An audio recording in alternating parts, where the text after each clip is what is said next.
प्रधानमंत्री नरेंद्र मोदी के सूफी संदेश पर सूफी इस्लामिक बोर्ड ने किया आभार व्यक्त। अजमेर में पेश की चादर। प्रधानमंत्री मोदी के सूफी संदेश पर सूफी इस्लामिक बोर्ड ने किया आभार व्यक्त। अजमेर सूफी इस्लामिक बोर्ड की टीम अजमेर शरीफ पहुंची, जहां उन्होंने सूफी संत हजरत ख्वाजा मोइनुद्दीन चिश्ती रहमतुल्लाह अलैहि की दरगाह में अकीदत की चादर और फूल पेश कर मुल्क में अमन की दुआ मांगी।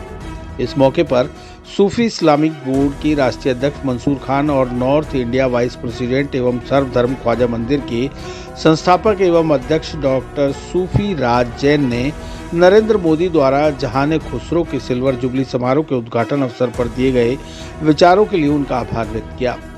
डॉक्टर सूफी राज जैन ने कहा कि प्रधानमंत्री नरेंद्र मोदी का यह संदेश संपूर्ण मानवता के लिए प्रेरणादायक है। उन्होंने जिस तरह सूफी परंपरा, भारतीय संस्कृति और गंगा जुमनी तहजीब का उल्लेख किया, वह समाज को प्रेम, सौहार्द और भाईचारे के साथ रहने की सीख देता है। भारत की महान परंपरा में कबीर भी है, रहीम भी है और रसखान भी, जिन्होंने हमेशा मानवता और सद्भाव का संदेश दिया।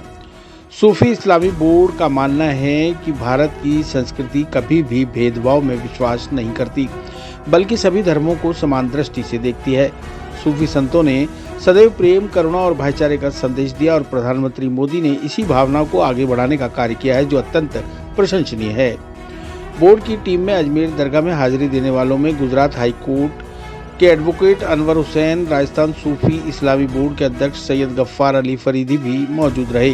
कल हमारे माननीय पंत प्रधान जनाब नरेंद्र मोदी जी ने सूफिज्म के लिए जो दिल्ली में बयान दिया, उस बयान की जो है वजह से सूफिज्म का प्लेसमेंट दुनिया के एक ऐसे पटल पे हुआ जिससे जो है ये भी साबित हुआ कि आज जो है भारत हमारा जो देश है वो ही अंतर्राष्ट्रीय स्तर पे सूफिज्म को प्रमोट करने वाला सबसे बड़ी जगह है। और इस चीज के बारे में जब उन्होंने जो है कल जो उन्होंने जो बातें करी और जो बातें उन्होंने जो है कही है इसमें, उससे जो है बहुत बड़ा सूफिज्म को जो है एक बूस्ट मिलेगा, न सिर्फ हिंदुस्तान में बल्कि सारी दुनिया में। सबसे पहले मैं वाकई में माननीय प्रधानमंत्री नरेंद्र मोदी जी का तहे दिल से शुक्रिया अदा करना चाहता हूं कि उन्होंने सूफिज्म को एक ऐसा स्पॉट दे दिया है कि जिसकी हम बहुत देर से तमन्ना रखे हुए थे।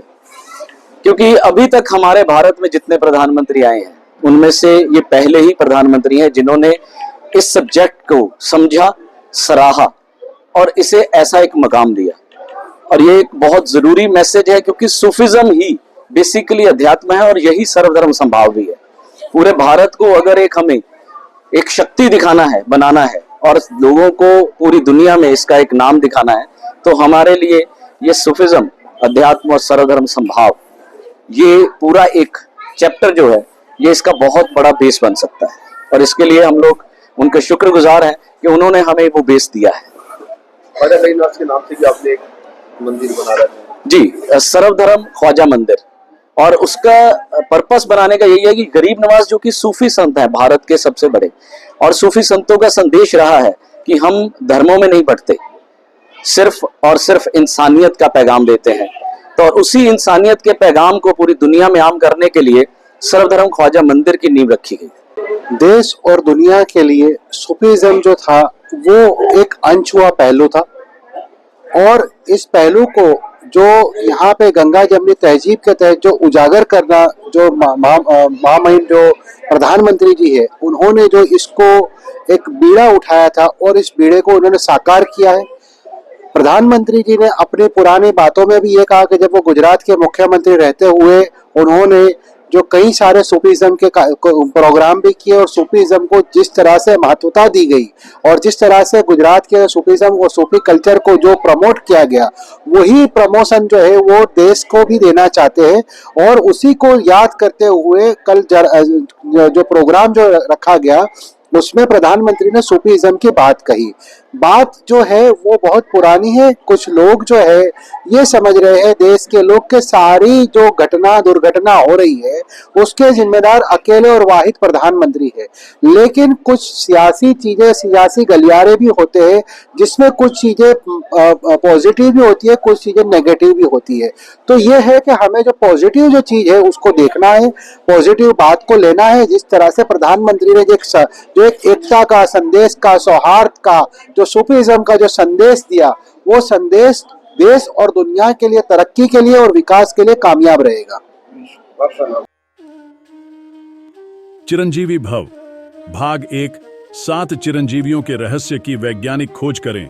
नरेश राघानी मधुकर की चिरंजीवी भव विज्ञान कथा और पौराणिक कथाओं का एक असाधारण मिश्रण है जो आपको प्राचीन हिंदू पुराणों के माध्यम से एक रोमांचकारी यात्रा पर ले चलेगी।